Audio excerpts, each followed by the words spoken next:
Oh wow, thank you, Emma. Just donated $4.99 on the live stream to say, Kevin, thanks for the information on Snowflake. Open to call at market open, already up 300%.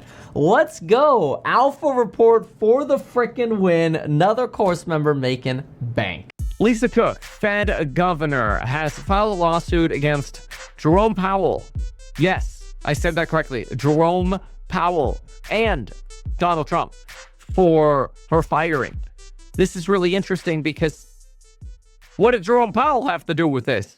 Trump fired her for cause. Now, that cause that she took out 2 residential mortgages, suggesting that she would live in both of them within 2 weeks of each other, obviously, are allegations that we still don't have a kind of response to. And again, Lisa Cook isn't exactly responsible to provide this information to us at large in the public.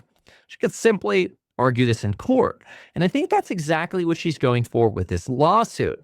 The lawsuit is basically going to be a play to get Lisa Cook some form of injunction.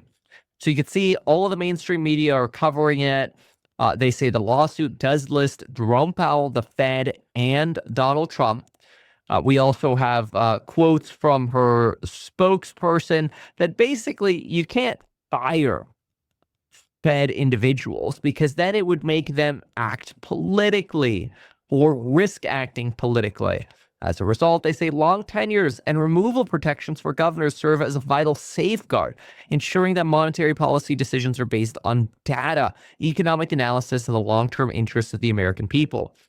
This is important. This is going to be a precedent-setting case. What'll end up happening is you're going to get Lisa Cook's attorneys pushing for some kind of injunction, an injunction that basically says, look, give us a chance to prove our innocence. In the meantime, let us keep doing our job. In fairness, we haven't seen all of the information for Lisa Cook. Keep in mind what we have with Lisa Cook. We have an owner-occupied University of Michigan 15-year mortgage that was signed on June 18th. We know that. We also have this purchase of a property 2 weeks later for $602,000 with 10% down. Now, what we don't know is if this 10% down was listed as a second home or primary residence.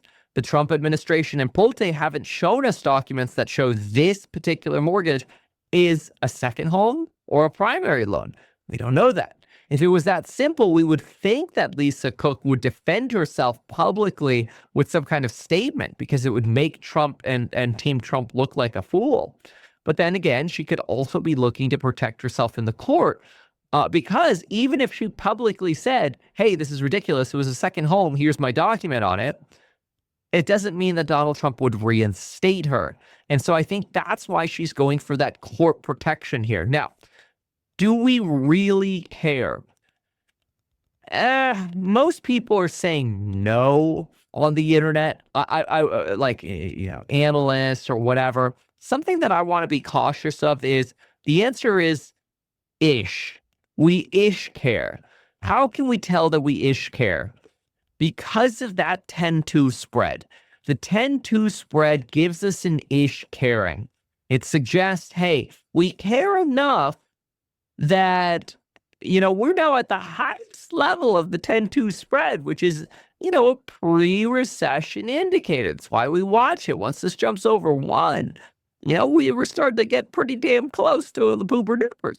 We're not there right now. The party's still going. And I don't want to sound like that guy, who's coming up to your booth while you're all doing midnight shots at midnight. And go, hey, remember, bar closes at 4. We're all like, yo, we don't care if the bar closes at 4. We got 4 more hours. Tell us at 3:50 the bar closes at 4, right? This is sort of this is like your clock. It goes tick-tock. So something to keep in mind. That said, broadly expecting bullishness today. I don't actually think this Lisa Cook lawsuit is really going to affect things broadly today. And I think people are going to keep looking for things like what we talked about in the Alpha report this morning. They're going to look for AI revenues. They're going to look for software plays that are cheaper than Palantir. They're going to bid those up. We're going to look for discounted opportunities, maybe on plays like CoreWeave. Because in fairness, even though I've talked about the depreciation of these chips, the NVIDIA chips and NVIDIA hardware having these odd, 5 to 6 year timeframes, in fairness, the older chips are holding value because people are still buying them, likely for on-prem, slower needs uses at companies. This is something we talked about as well this morning in the Alpha report. There is still value in people actually running ML research or training on 3090s, 4090s. These are all old generation chips, and they're still being gobbled up and they're still being used. This is broadly not only bullish for NVIDIA, but it's also broadly bullish for the stock market in general, because like I said, it might be midnight, but it's not closing time yet. And so that's what's keeping everything going. Again, though, watch for changes in yields and watch what shakes out with the Federal Reserve here.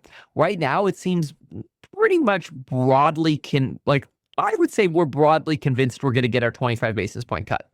I would actually take that one step further and say that markets are not pricing in the potential of us getting a 50 basis point cut, which markets are really excited about the idea of rate cuts.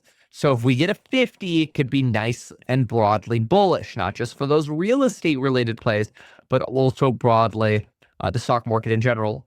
Or now, 50 basis point cut, I think, would be driven by a weak jobs report and a weak QCEW revision set. This morning, claims were totally fine. GDP came in slightly stronger than expected on an annualized level. So broadly, things are good. No bad data at the moment. And this Lisa Cook stuff is really going to slow anything down in the terms of enthusiasm in the market. But broadly, I want to take a peek at that interest rate or the chance of a cut in September, because I actually think we're probably closer to a 50 basis point cut than we are closer to no cut. And that's a big deal because I don't think the stock market is pricing that in at all right now. So if I go jump into the world interest rate probability sheet, right now we're only pricing in an 84.8% chance of a cut in September. I actually think there's probably a 15% chance we're going to have a 50 basis point cut. It depends. We now have to mark our calendar. Since we cleared these catalysts, we now mark our calendar for the Friday jobs report next week, and we mark our calendar for the QCEW labor revisions for the Bureau of Labor Statistics on the 9th. That's what matters right now. In the meantime, if you want my top 10 stocks to buy list, so far we're on 3 out of 10. Make sure you are a member of the Meet Kevin membership at meetkevin.com. You could use coupon code Bullish Catalyst. And that's over at meetkevin.com. Okay. Why not advertise these things that you told us here? I feel like nobody else knows about this. We'll try a little advertising and see how it goes. Congratulations, man. You have done so much. People love you. People look up to you. Kevin Paffrath there, financial analyst and YouTuber. Meet Kevin. Always great to get your take.